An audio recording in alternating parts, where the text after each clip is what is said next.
Concurseriano e concurseriano no meu Brasil. Voltamos novamente e hoje a gente vai dar início aí à nossa aula 2 da Lei Orgânica do município de São Fidélis, beleza?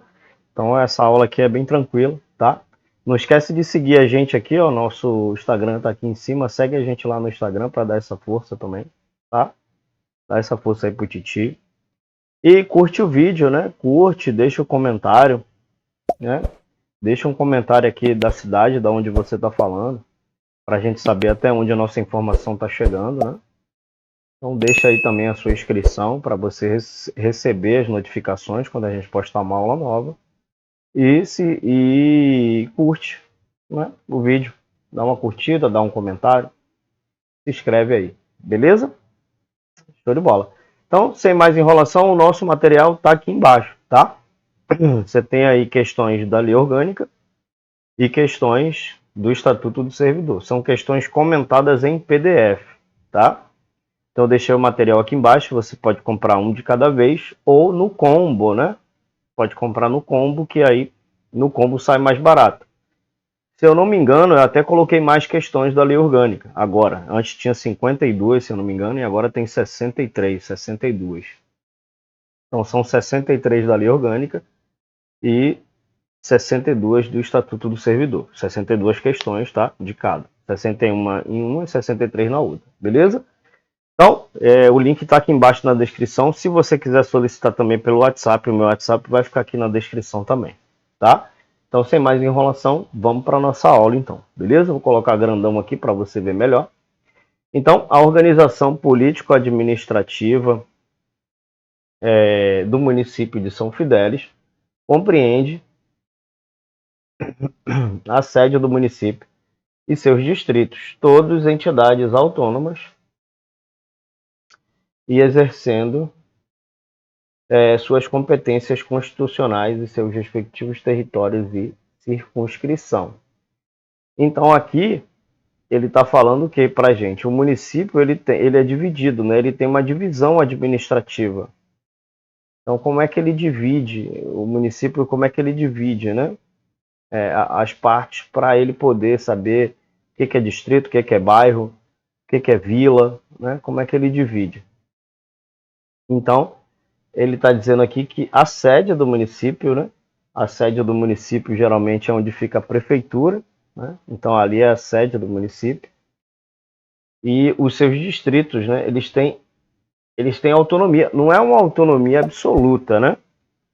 É uma autonomia, assim, dentro, né, dos limites ali do município. Beleza? Show de bola. Maravilha. Então, deixa eu colocar grandão aqui. Então, ela tem essa divisão. Ela tem a sede do município, onde fica a prefeitura, geralmente é onde fica a prefeitura, né? E os distritos. Os distritos é como se fosse pequenas cidades. Não é uma cidade propriamente dita, mas são divisões territoriais ali que têm uma certa autonomia dentro do município, né? Dentro do próprio município.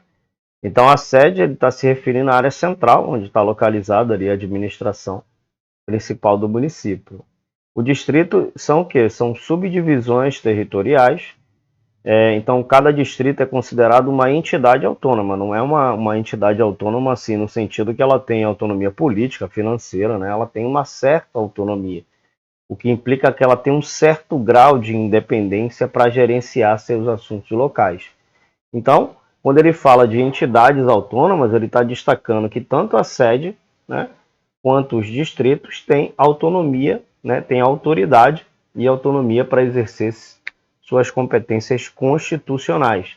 Então, isso implica que eles possuem certa independência para tomar decisões e implementar políticas dentro dos seus limites territoriais. Beleza? Competência constitucionais, quando ele fala aqui, ó, exercendo suas competências constitucionais. Então, cada entidade, seja a sede ou os distritos, tem atribuições e responsabilidades delineadas pela Constituição. Então, essas competências constitucionais vão definir as áreas nas quais cada entidade ali pode agir autonomamente. Beleza? Então, em seus respectivos territórios e circunscrições. Então, ele está se referindo às áreas geográficas específicas associadas à sede e aos distritos. Cada entidade administrativa, né, cada entidade administra seus assuntos dentro dos seus próprios limites territoriais. Beleza? Então, aqui ele está falando, né, da base, né, da estrutura político-administrativa do município. Ele vai delinear a autoridade das entidades que compõem e está destacando aqui a distribuição de competências constitucionais. Beleza? Artigo 23. Na fixação das divisas distritais, serão observadas as seguintes normas. Então, vai se evitar ali nas divisas dos distritos, né, tanto quanto possível, formas assimétricas, estrangulamentos e alongamentos exagerados. Isso aqui é importantíssimo você gravar, tá? Porque a banca ela vai fazer uma jogadinha aqui com essas palavras, beleza? Então, na fixação, né, ele está abordando aqui as diretrizes a serem seguidas na delimitação das divisas entre os distritos do município, né? Então ele fala aqui na primeira, evitar formas assimétricas, né? Ele fala que evitar formas assimétricas. Ele está se referindo aqui a evitar que as divisas tenham formas desiguais ou irregulares, buscando-se a criação de limites mais equitativos e proporcionais. Quando ele fala dos estrangulamentos, ele indica a preocupação contra a criação de áreas estreitas e alongadas que possuam ali, que possam resultar em configurações geográficas difíceis de gerenciar ou administrar. Alongamentos exagerados.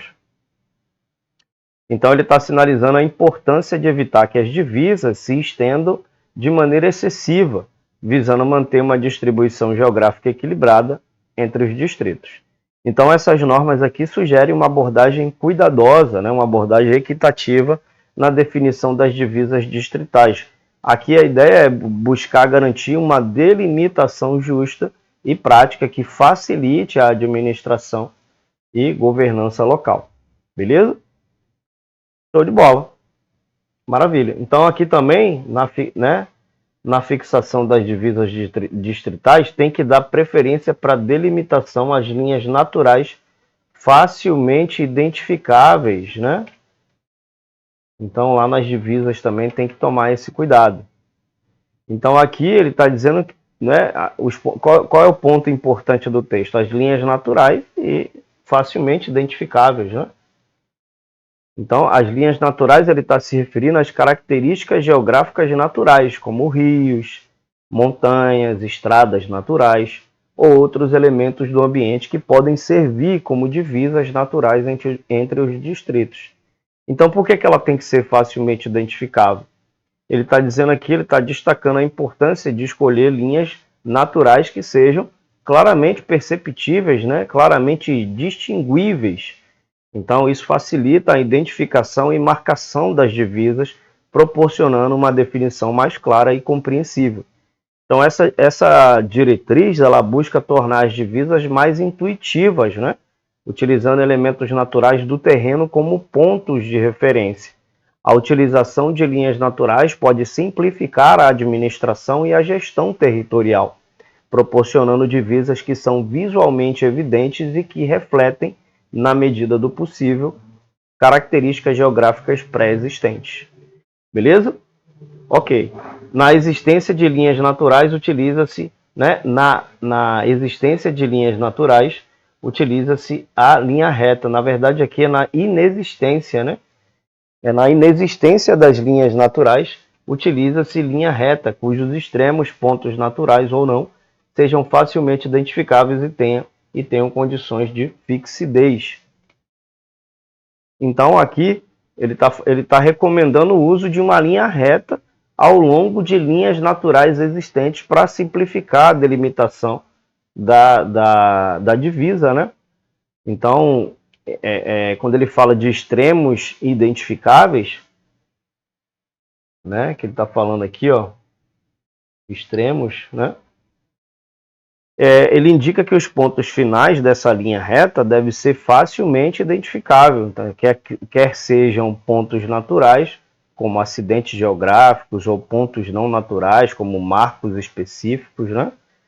Então, precisa ter uma condição de fixidez, refere-se à estabilidade ou permanência desses pontos extremos.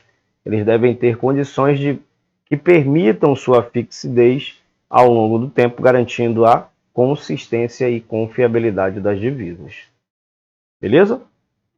É vedada a interrupção de continuidade territorial do município ou distrito de origem. Então, a continuidade do município está se referindo, né? Aqui, né? Ele está se referindo às características de manter uma sequência ou conexão ininterrupta do território. Então, no contexto desse artigo, significa que não deve haver cortes ou desconexões territoriais durante a delimitação das divisas. Então, o município ou distrito de origem, né?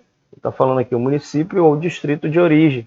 Ele está destacando que essa proibição se aplica tanto ao município como um todo, quanto aos distritos específicos dentro do município. Beleza? Parágrafo único. As divisas distritais serão descritas trecho a trecho, salvo para evitar duplicidade nos trechos que coincidirem com os limites municipais. Então, esse parágrafo aqui ele estabelece que as divisas distritais serão descritas trecho a trecho, exceto nos trechos que coincidirem com os limites municipais. Então, a justificativa para essa exceção é evitar duplicidade na descrição de áreas que fazem fronteira com outros municípios. Então, a descrição trecho a trecho, que ele fala aqui, né, trecho a trecho, ele indica que as divisas serão detalhadamente descritas em cada trecho, proporcionando uma especificação clara da fronteira entre distritos. Então, quando ele fala exceção para limites municipais, salvo, né, existe uma exceção para evitar duplicidade nos trechos que coincidirem com os limites municipais. Então, ele está estabelecendo que nos trechos onde as divisas distritais coincidem com os limites municipais, né, que são as fronteiras entre municípios, essa descrição não será repetida. Então, para evitar duplicidade nessas áreas, né? Evitar duplicidade nessas áreas simplifica a documentação e evita redundâncias. Então, essa abordagem ela visa aprimorar a clareza e a precisão na descrição das divisas distritais, garantindo que a documentação seja concisa, sem perder a especificidade necessária. Então, ao evitar a repetição de descrições nos limites municipais, aqui vai contribuir para uma documentação mais eficiente e de fácil compreensão. Beleza? Aqui no artigo 24, a alteração de divisa administrativa do município somente pode ser feita quadrienalmente no ano anterior ao das eleições municipais, então a cada 4 anos. Né? Então, de acordo com esse artigo, a alteração de divisa administrativa do município só pode ocorrer quadrienalmente, isso é, a cada 4 anos. Então, essa alteração deve ser realizada no ano anterior ao das eleições municipais. Então, a alteração das divisas administrativas segue um ciclo de 4 anos. Esse intervalo de tempo é conhecido como periodicidade quadrienal. Beleza? Então, ao ano anterior às eleições municipais. Então, a mudança nas divisas administrativas deve ocorrer no ano que antecede as eleições municipais. Então, isso sugere que as alterações territoriais são realizadas em um período específico no ciclo eleitoral. Então, essa limitação temporal visa proporcionar uma certa estabilidade e previsibilidade nas mudanças das divisas administrativas do município, vinculando-as a um cronograma que considera o contexto das eleições municipais. Então, esse tipo de restrição ele pode ser implementado para garantir que mudanças significativas no território sejam feitas de maneira ponderada e em momentos específicos, evitando interferências políticas desnecessárias. Então, A instalação aqui no artigo 25, né, a instalação do distrito se fará perante o juiz de direito da comarca na sede do distrito. Então aqui a instalação de um distrito ocorre perante o juiz de direito da comarca. Então a autoridade responsável, né? Ele está falando aqui da autoridade responsável. Então a instalação do distrito é um processo que ocorre diante da autoridade judiciária, representando pelo juiz de direito da comarca. A comarca são divisões territoriais, né? Porque o município ele não tem poder judiciário. Então a comarca ela é uma divisão territorial onde engloba alguns municípios ali, e dentro das comarcas existem os fóruns para cuidar desses assuntos. Então, o procedimento de instalação acontece na sede do distrito. Então, a sede do distrito é o local central ou administrativo do distrito. Então, essa disposição indica que a instalação de um distrito é um ato formal que ocorre em presença da autoridade judicial competente.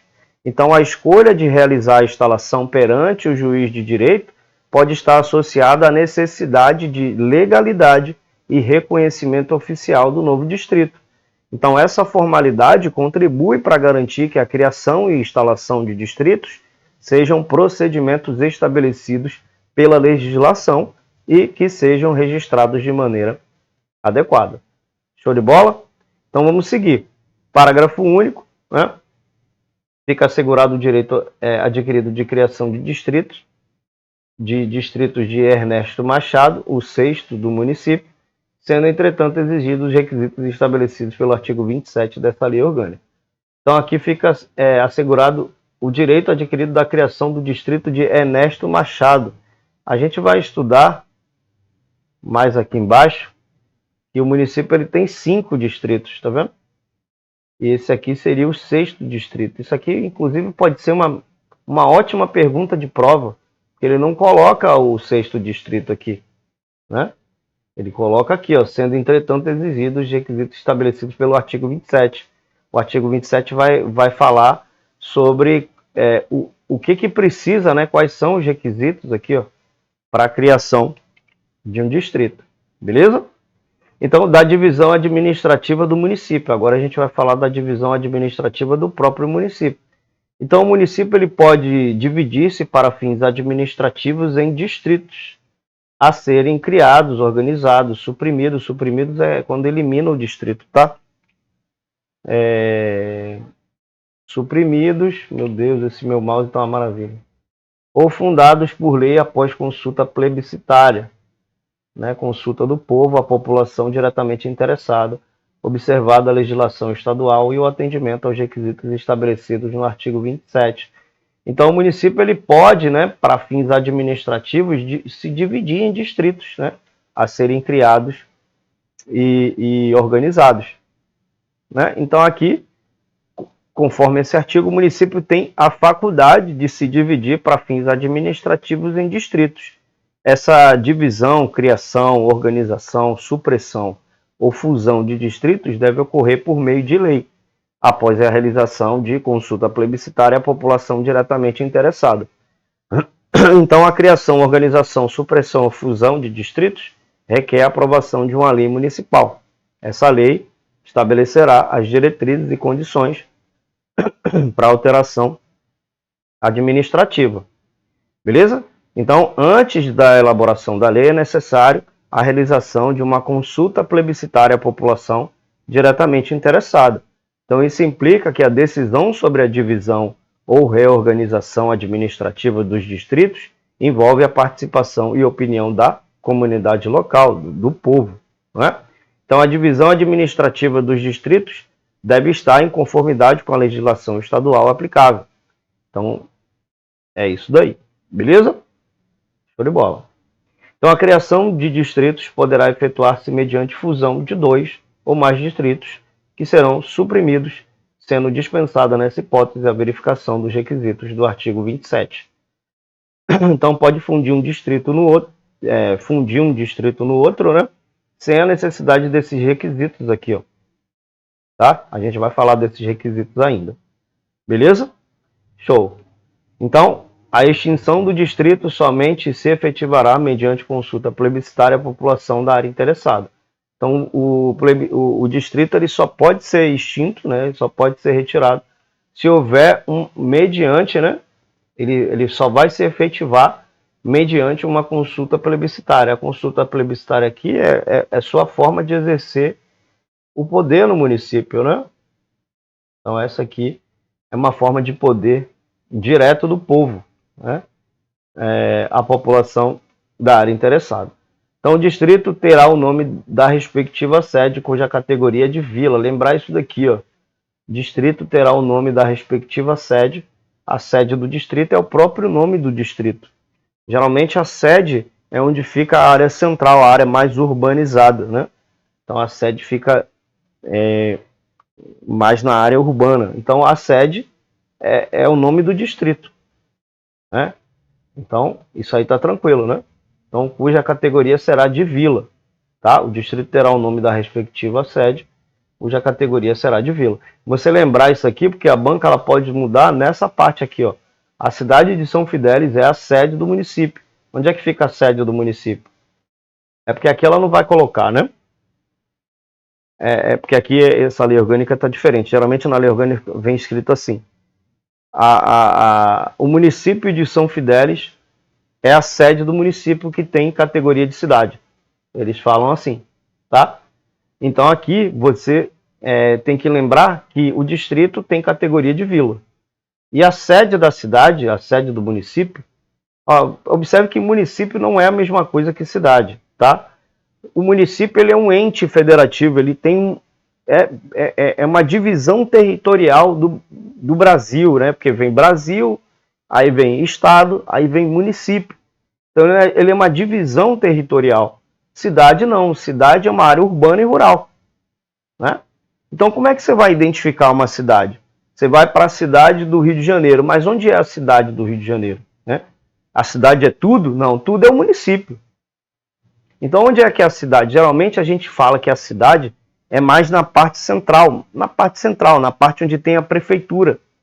Então a prefeitura é considerado aquele local ali, é considerado a cidade, né? Porque é a sede do município. Então a sede do município tem categoria de cidade, beleza? Então aquela área ali da prefeitura é considerado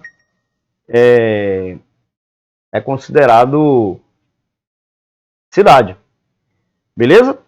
Show de bola. Mas aqui você não precisa gravar porque essa informação não tem aqui, né? Aqui ele só fala que a cidade de São Fidélis é a sede do município, é o primeiro distrito, tá? Então o distrito ele terá o nome da respectiva sede, ou seja, a sede tem o mesmo nome do distrito, cuja categoria será de vila, beleza? Então serão requisitos para a criação do distrito. Tem que ter uma população, tem que ter um eleitorado, tem que ter a arrecadação não inferior à quinta parte exigida para a criação do município, porque o município tem uma arrecadação, então não pode ser inferior à quinta parte para a criação de um município, né? Então tem que ter uma população legal, né? População em números, tem que ter eleitorado e tem que ter uma arrecadação de impostos para ser considerado um distrito, tá? Existência na povoação de pelo menos 50 casas, isso aqui é questão de prova, ó, 50 moradias, escola pública, né? Escola pública, posto ou subposto de saúde, posto policial e um cartório, tá? Grave essa informação que isso aqui com certeza despenca em prova, tá? Então, para criar o distrito tem que ter esses requisitos aqui todos. Aí como é que eu vou comprovar todos esses requisitos, né? Aí no parágrafo único ele vai explicar. A comprovação do atendimento às exigências enumeradas nesse artigo far-se-á mediante. Então, tudo isso daqui, como é que eu vou comprovar? Primeiro, tem que ter uma declaração emitida pela Fundação, né, pelo IBGE, Fundação Instituto de Geografia e Estatística de Estimativa da População. Então, ele vai mandar uma declaração e vai dizer, esse distrito tem X pessoas, né? Certidão emitida pelo Tribunal Regional Eleitoral, certificando o número de eleitores. Então também precisa dessa certidão, né? Precisa também de uma certidão emitida pelo agente municipal de estatística ou pela repartição,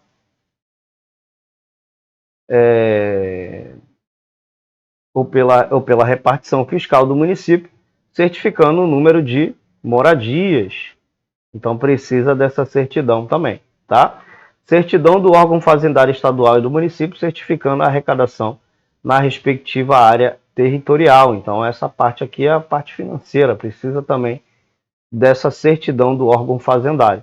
E a certidão emitida pela prefeitura e pelas secretarias de Educação, de Saúde e de Segurança Pública do Estado, certificando a existência de escola pública e dos postos ou subpostos de saúde, posto policial, na povoação sede. Então você tem que lembrar, né? Você vai lembrar que tem que ter a população. Aí é fácil para você lembrar quais são, quais são as certidões. População, IBGE, faz pesquisa, né? Eleitorado, Tribunal Regional Eleitoral, né? Aí isso aí é tranquilo, né? Isso aqui está muito tranquilo. Então, o território do município tem como limites geográficos existentes e demarcados na data da promulgação dessa lei orgânica e só podendo ser alterado mediante a aprovação de sua população e lei, vou botar grandão aqui para você ver, e lei complementar federal. Beleza? Então, aqui é o parágrafo 1, né? Então, o que é esse parágrafo 1 aqui? Ele vai dizer para a gente aqui, né? O território do município ele tem como limite geográfico, né? Ele tem como limite geográfico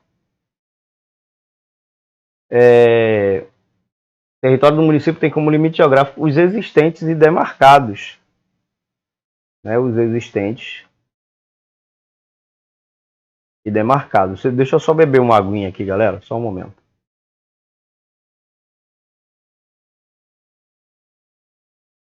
Beleza, então esse parágrafo aqui ele afirma que o território do município ele tem como limite geográfico aqueles existentes e demarcados na data da promulgação dessa lei orgânica. Então, além disso, ele está destacando que qualquer alteração nos limites só pode ocorrer mediante a aprovação da população e por meio de lei complementar federal. Então, quando ele fala dos limites geográficos fixados, né? Os limites geográficos do município são fixados na data da promulgação da lei orgânica, indicando uma definição clara do território municipal nesse momento específico, né? Então, qualquer alteração nos limites do território municipal só pode ocorrer sob duas condições. Primeiro, a aprovação da população, implica que a comunidade local deve concordar com a modificação dos limites, e a lei complementar federal. Então, a alteração deve ser estabelecida por meio de uma lei complementar federal, indicando a necessidade de uma norma de abrangência nacional. Então, aqui, essa disposição busca garantir que as alterações nos limites territoriais do município sejam realizadas de maneira transparente, democrática, né, em conformidade com os dispositivos legais federais. Então, o envolvimento da população na aprovação reflete a importância de considerar os interesses locais nas decisões relacionadas à extensão territorial do município. Beleza? Então, a cidade de São Fidélis é a sede do município. A sede do município tem o mesmo nome da cidade. Então, a sede é São Fidélis, né? Tem o mesmo nome da cidade, do município, no caso, né? A sede do município tem o mesmo nome da cidade, tá? Então, a sede é São Fidélis, a cidade também, beleza? Então a sede, São Fidélis, é o primeiro distrito. Isso aqui, provavelmente, a banca vai colocar, né? Quais são os distritos que compõem o município de São Fidélis? Quais são os distritos? Segundo distrito, eu não sei se é Ipucá ou Ipuca, né? Porque, né? Acho que é Ipuca ou Ipucá, não sei. Se alguém souber, coloca aqui nos comentários a palavra certa, né? Beleza, o segundo distrito é Ipuca, o terceiro é Pureza, o quarto é Colônia e o quinto Cambiasca. E o sexto está aqui em cima, Ernesto Machado, tá? Show de bola. Então esses são os 6 distritos de São Fidélis. Aqui você tem que fazer um mnemônico para você poder gravar, né? Qual é o segundo distrito, que ela pode colocar que o terceiro é o segundo é o terceiro, enfim. É bom você criar um mnemônico. Eu tentei criar uma aqui, mas eu acho que não deu certo não. Ó. Se você pegar a letra I aqui, ó, I de Ipucá ou Ipuca, a segunda, né, a primeira sílaba aqui da palavra pureza começa com pu. Então, ó, Ipu, ó, Ipu, K. A última é cambiasca, Ipucacó. Ipucacó. É basicamente o nome, né? Se você for analisar, é basicamente a primeira letra do segundo distrito. Aí você vai lembrar que é Ipucá ou Ipuca, né? O segundo, como é que você vai lembrar? Pureza. O segundo não, o terceiro, pureza, tá aqui, ó, no pu, que é a segunda sílaba da palavra. E o quarto você vai pular ele, vai vir para cá, para cambiasca, aí fica aí Ipucá. E você vai lembrar pelo menos o primeiro, não, você vai lembrar o segundo, o terceiro e o quinto. Aí o quarto provavelmente vai estar em alguma opção lá. Aí você grava. Aí Ipu, ó, se você observar, I daqui, Ipu daqui, K daqui e Có, Ipucacó. Aí aqui tem o Ernesto Machado também, né? Para complicar ainda mais. Mas aí o Ernesto Machado, você já faz uma brincadeirinha aí com as palavras. Mas eu criei isso daqui só para te ajudar. De repente você cria outra aí, tá? Então, no exercício de sua autonomia, o município editará leis, expedirá decretos, praticará atos e adotará medidas pertinentes aos seus interesses, às necessidades da administração e ao bem-estar do seu povo. Beleza? Aqui no artigo 28. Então, esse artigo estabelece que no exercício da autonomia, né, do município, tem a prerrogativa de quê? Ele tem a prerrogativa de editar leis, expedir decretos, praticar atos, adotar medidas, né? Então, o município é reconhecido como uma entidade autônoma capaz de tomar decisões e legislar dentro de sua esfera de competência. Então, ela tem, né, o artigo também lista os instrumentos que o município pode utilizar para exercer sua autonomia. Aí inclui a edição de leis, né? Existem leis só do município. O plano diretor é uma lei só do município, é uma lei municipal, né? A emissão de decretos, a prática de atos administrativos e a adoção de medidas diversas. Então, essas ações devem ser direcionadas aos interesses municipais, às necessidades administrativas e ao bem-estar da população local. Então, essa disposição destaca a capacidade do município de regular, de administrar questões que são específicas e relevantes para a sua realidade, refletindo a descentralização de competência e a autonomia das entidades municipais no âmbito do sistema federativo brasileiro. Beleza? Parágrafo único. O município poderá celebrar convênios com a União, estados e outros municípios ou órgãos da administração indireta, inclusive fundacional, para a execução de leis, serviços ou decisões, sempre com homologação do Legislativo. Então, aqui né, quais são os pontos importantes desse texto. O município ele tem a prerrogativa de estabelecer acordos e convênios com diversas entidades, sejam elas no âmbito federal, estadual, municipal ou órgãos da administração indireta, incluindo as fundações, né? Então, os convênios podem ser firmados para a execução de leis, serviços ou decisões, indicando uma ampla gama de áreas em que a cooperação interinstitucional pode ocorrer. Então, a celebração desses convênios deve passar por um processo de homologação pelo Legislativo Municipal, destacando a importância da participação do Poder Legislativo nas decisões que envolvem cooperação externa, né? Então, esse parágrafo ele reforça a ideia de que, embora o município tenha autonomia para celebrar convênios, a atuação do Legislativo é fundamental para validar e garantir a transparência dessas ações, fortalecendo os princípios democráticos. Beleza? Show de bola! Então, hoje a gente fica por aqui, né? A aula foi né, uma aula de meia horinha aí, dá para você absorver bastante conhecimento. A gente vai voltar com a nossa aula 3 falando da competência privativa, que também é chuva de prova, é chuva de questões de provas, tá? Isso aqui você tem que tomar muito cuidado com isso daqui, porque a banca, ela, né, como tem bastante incisos aqui, ó, a competência privativa, ou seja, é uma competência só do município, né?